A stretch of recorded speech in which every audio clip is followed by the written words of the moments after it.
Last এই সরকার পতনের আন্দোলনে বাংলাদেশ আওয়ামী লীগকে সবাই ফ্যাসিবাদী বলে বারবার আখ্যায়িত করছিল।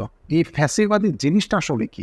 শেখ হাসিনা সরকার কি আসলেই একটা ফ্যাসিবাদী সরকার? এই নিয়ে আপনাদের সাথে আলোচনা করব। আমি আজকে এই ফ্যাসিবাদী শব্দের উৎস নিয়ে আলোচনা করব এবং ফ্যাসিবাদীদের বিভিন্ন বৈশিষ্ট্য নিয়ে আলোচনা করব, যেটা দেখে আপনারা মিলে নিতে পারবেন যে শেখ হাসিনা সরকার আসলেই ফ্যাসিবাদী ছিল কিনা। আমি শিশির ওয়েলকাম করছি আমার আজকের ভিডিওতে। ইতালীয় শব্দ ফ্যাসিমো, এটা এসেছে আসলে ফ্যাসিও থেকে, এবং ফ্যাসিও শব্দটি এসেছে ল্যাটিন শব্দ ফ্যাসেস থেকে, যার অর্থ হচ্ছে লাঠি, কাঠ অথবা রডের আটি, যেটা একসাথে বেঁধে রাখা হয়। এই এতগুলো লাঠি একসাথে বেঁধে রাখা বলতে মূলত ঐক্য বোঝানো হয়েছে। আমরা ছোটবেলায় ভাইয়ে ভাইয়ে বিবাদ হওয়া নিয়ে কিন্তু একটা গল্প শুনতাম যে এক লোকের সন্তানদের মধ্যে প্রচুর মারামারি লাগতো, ভাইয়ে ভাইয়ে খুব মারামারি লাগতো, তখন বাবা তাদেরকে বোঝানোর জন্য বলতো যে একটা লাঠি নিয়ে এসো। তখন একটা লাঠি নিয়ে আসলে বাবা তাকে বলতো যে এই লাঠিটা ভাঙো। ভাঙতে বললে কুটুস করে ভেঙে ফেলতো। বাবা আবার বলতো যে এখন 10টা লাঠি নিয়ে আসো একসাথে। তখন 10টা লাঠি একসাথে নিয়ে আসার পরে বলতো যে এবার ভাঙো। তখন তারা ভাঙতে পারতো না, কারণ 10টা লাঠি একসাথে অনেক মোটা, এই লাঠি আড়িটা তো ভাঙতে পারবেন না।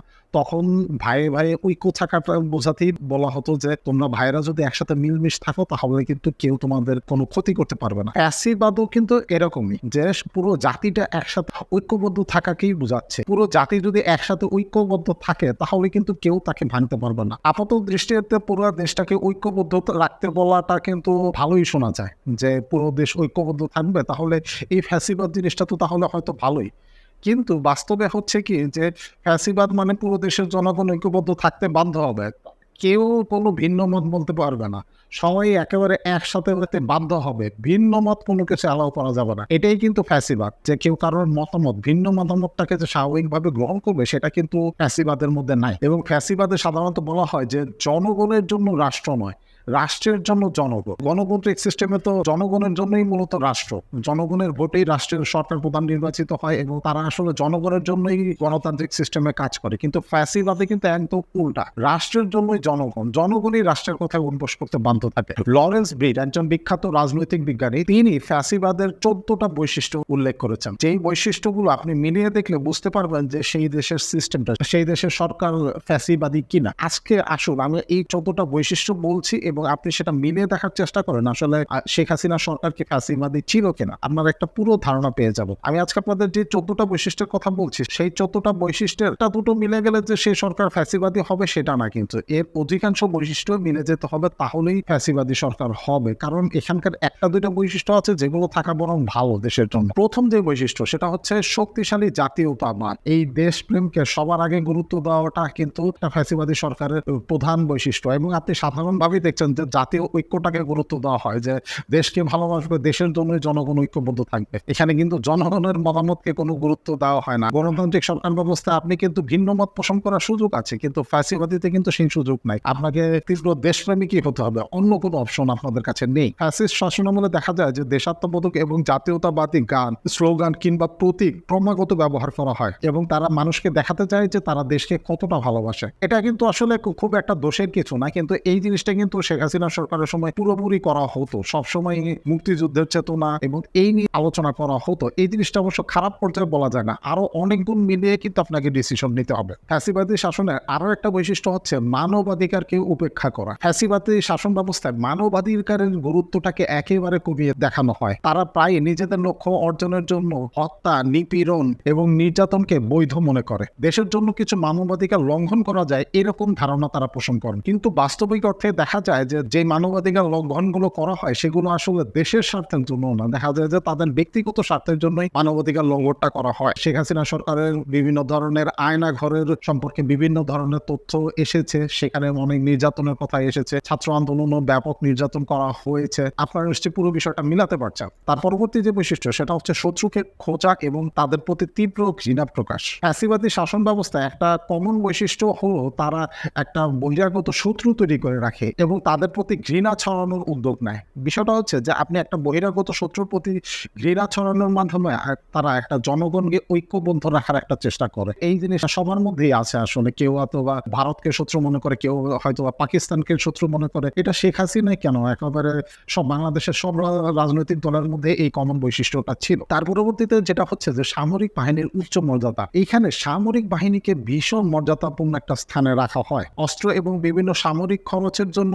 বিপুল পরিমাণ খরচ করা হয়। আমাদের দেশের শেখ হাসিনা সরকারও সামরিক বাহিনীর পেছনে প্রচুর খরচ করেছে। এই দোষটা আসলে মানে সিঙ্গেল হইলে কোনো দোষ নাই, কারণ সামরিক বাহিনী শক্তিশালী করাটা ভীষণ জরুরি, কিন্তু আরো অনেকগুলো বৈশিষ্ট্যের সাথে এটা মিলে গেলে তখনই আসলে ফ্যাসিবাদী হয়। তার পরবর্তী যেটা, সেটা হচ্ছে গণমাধ্যমের উপর নিয়ন্ত্রণ। ফ্যাসিবাদী শাসন ব্যবস্থা গণমাধ্যমের উপর নিয়ন্ত্রণ করার মাধ্যমে তারা জনগণের মতামতকে প্রভাবিত করার চেষ্টা করে। আপনি দেখেন যে গণমাধ্যমে কিন্তু যেই খবরটা আসে সেই খবরটার উপর ডিপেন্ড করেই কিন্তু সেই দেশের জনগণের মতামত ভ্যারি করে। গণমাধ্যমকে যদি নিয়ন্ত্রণ করে নিজের পছন্দ মতো নিউজ ছড়াতে পারেন, তাহলে কিন্তু সরকারের ক্ষেত্রে কিন্তু খুব সুবিধা হয়ে যায়। গণমাধ্যমকে নিয়ন্ত্রণ করে তারা কিন্তু বিভিন্ন ধরনের মিথ্যা প্রচারণা করার চেষ্টা করে, অথবা যদি মানবাধিকার লঙ্ঘন করা হয়, সেই মানবাধিকার লঙ্ঘনের খবরটা যদি গণমাধ্যমে গোপন করা হয়, তাহলে তো জনমতকে অনেকখানি প্রভাবিত করা যায়।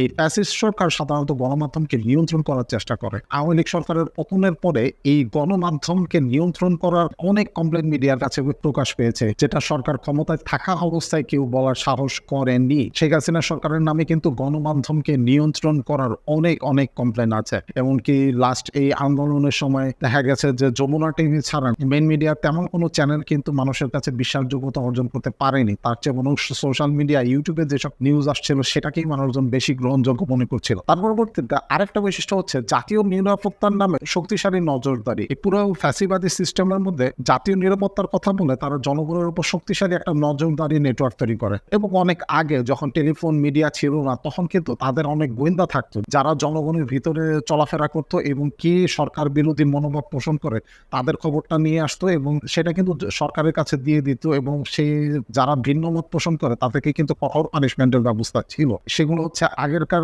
সিস্টেমে, কিন্তু বর্তমান সিস্টেমে হচ্ছে গিয়া ইন্টারনেটের নিয়ন্ত্রণের মাধ্যমে মানুষজনের গোপন কথা কল রেকর্ডের মাধ্যমে, ফোন ট্র্যাকিং এর মাধ্যমে কিন্তু মানুষজন এটা করে। এমনকি দেখা গেছে যে লাস্ট ছাত্র আন্দোলনের সময় পুলিশ কিন্তু অনেকের মোবাইল চেক করানোর চেষ্টা করেছিল। মোবাইল চেক করে সেখানে যদি কোনো ভিডিও থাকে সেগুলো কিন্তু ডিলিট করা, এবং কোনো যদি আন্দোলনের কোনো ভিডিও, মানুষের হত্যার ভিডিও থাকলে তাকে গ্রেপ্তার করা, এরকম কিন্তু বিভিন্ন চেষ্টা করা হয়েছে।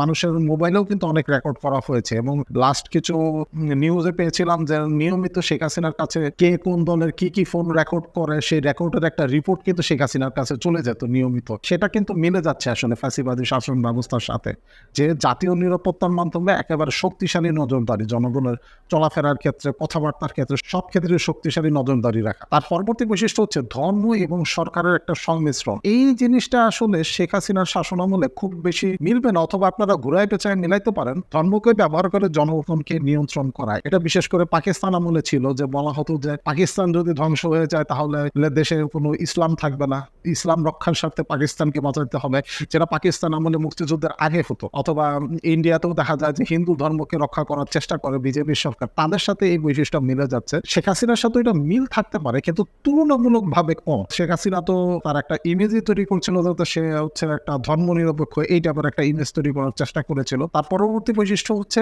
কর্পোরেট শক্তিকে সুরক্ষা দেওয়া। ফ্যাসিবাদী শাসন ব্যবস্থা বড় বড় কর্পোরেট শক্তিকে কিন্তু খুবই সুরক্ষা দেওয়ার চেষ্টা করে। কারণ কি, তাদের হাত থাকে প্রচুর টাকা, তারা কিন্তু সরকারকে অনেক হেল্প করে এবং তার মাধ্যমে তারা সরকার থেকে অনেক সুবিধাও আদায় করে। এই জিনিসটা শেখ হাসিনার আমলে প্রচুর পরিমাণে ছিল। বিভিন্ন ধরনের গ্রুপের ব্যাংক কেলেঙ্কারি যত এসেছে সবগুলোতে কিন্তু কর্পোরেট একটা হাত ছিল। আর বর্তমান সময়ে এসানম গ্রুপ, বসুন্ধরা গ্রুপ, তার নামে যত খবর এসেছে সবকিছুতেই কিন্তু তাদের স্বার্থ রক্ষা করার চেষ্টা হয়েছে বলে মিডিয়াতে খবর এসেছে। তার পরবর্তীতে ফ্যাসিবাদী শাসন ব্যবস্থার আরো একটা বৈশিষ্ট্য হচ্ছে শ্রম শক্তির উপর নিপীড়ন। ফ্যাসিবাদী শাসন ব্যবস্থায় শ্রমিকরা ঐক্যবদ্ধ থাকবে, তারা আন্দোলন করবে, এই জিনিসটা কিন্তু ফ্যাসিবাদী শাসন ব্যবস্থা কিন্তু পছন্দ করে না। এখন যদি শ্রম শক্তি হিসাব করে দেখেন তাহলে আমাদের দেশের সিচুয়েশনটা কিন্তু ভিন্ন।